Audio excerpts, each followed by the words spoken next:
اللهم اهدني فيه لصالح الأعمال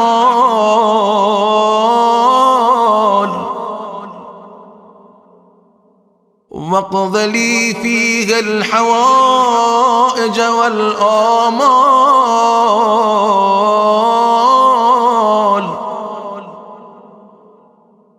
يا من لا يحتاج إلى التفسير والسؤال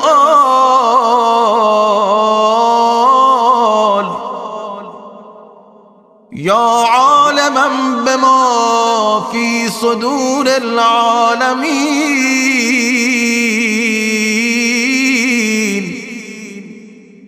صل على محمد وآله الطاهرين۔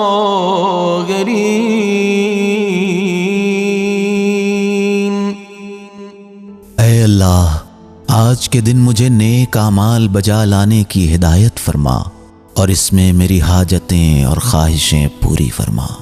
اے وہ جو سوال اور ان کی وضاحت کا محتاج نہیں ہے، اے اہل عالم کے سینوں کے راز کو جاننے والے، محمد اور ان کی پاکیزہ آل پر رحمت فرما۔ السلام علیکم۔ علیکم السلام ورحمۃ اللہ وبرکاتہ۔ جی سسٹر، بہت ہی خوبصورت دعا، بہت ہی خوبصورت اس کے میننگ ہے، جس میں اللہ ہمیں ہدایت کے بارے میں کہہ رہا ہے کہ اللہ جسے چاہے اسے ہدایت فرماتا ہے۔ تو کیا لوگ یہ سمجھ لیں کہ اگر وہ غلط راستے پر ہے تو انہیں اللہ کی طرف سے ہدایت نہیں مل رہی؟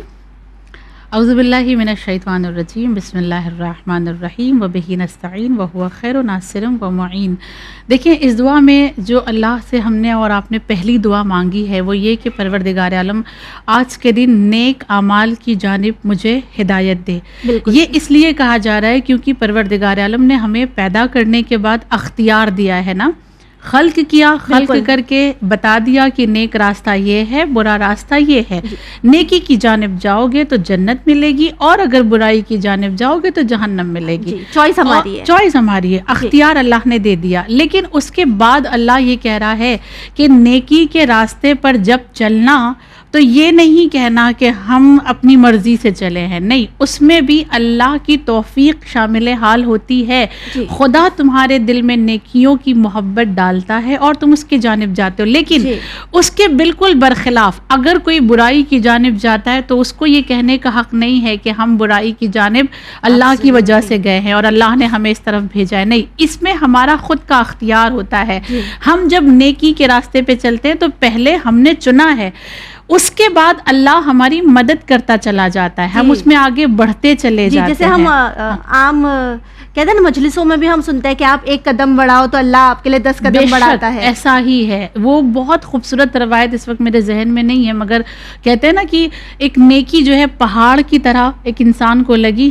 غالباً حضرت داؤد یا حضرت نوح کے دور کا واقعہ ہے یہ، کہ جب ان کو نیکی کی جانب بلایا گیا تو اس انسان نے دیکھا کہ نیکی پہاڑ کی طرح ہے، کہا کہ آگے بڑھ جاؤ، اور جیسے جیسے وہ آگے بڑھتا رہا وہ پہاڑ چھوٹا ہوتا گیا اور پھر آخر میں وہ چھوٹا سا کنکر بن گیا، اسے اٹھا لیا۔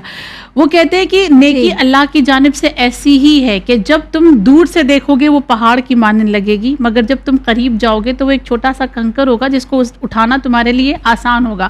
مگر یہ جو ہم ہدایت مانگ رہے ہیں اعمال صالح کی، نیکیوں کی، عمل صالح کیسے ہوتے ہیں، ان میں شرائط کیا ہوتی ہے، اس کے لیے سب سے پہلے کہا کہ عمل صالح ایمان کے ساتھ ہوتا ہے۔ اگر ایمان نہیں ہے تو آپ جتنا بھی چاہے عمل کر لیں وہ صالح عمل نہیں کہلائے گا۔ دوسرا، عمل صالح صرف اللہ کے لیے انجام دیا جاتا ہے، لوگوں کی تعریف کا انتظار اس میں نہیں ہوتا۔ تیسرا، عمل صالح میں لغو اور بیہودگی کی کوئی باتیں نہیں ہوتی ہے۔ چوتھا، عمل صالح ہمیشہ زمان اور مکان بھی دیکھتا ہے، ہم یہ دیکھیں کہ نیکی ہم کون سے زمانے میں، کون سے وقت میں اور کون سے مکان میں کر رہے ہیں۔ فرق پڑتا ہے نا.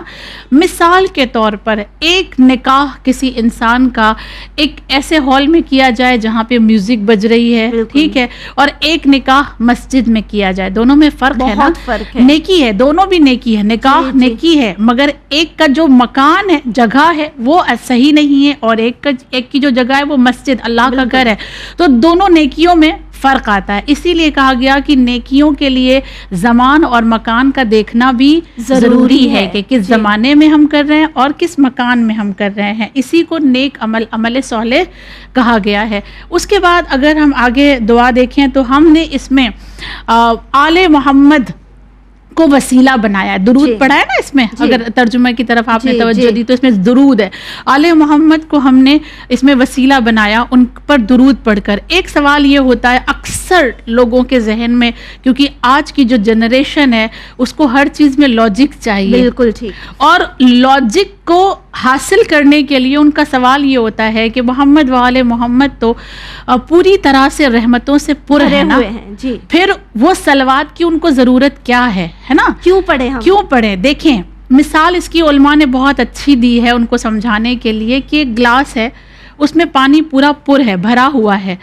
اب اگر اس میں ایڈ کریں گے پانی اور پانی ڈالا جائے گا, اوور فلو ہوگا, اور وہ کس کے اوپر گرے گا, ہمارے اوپر.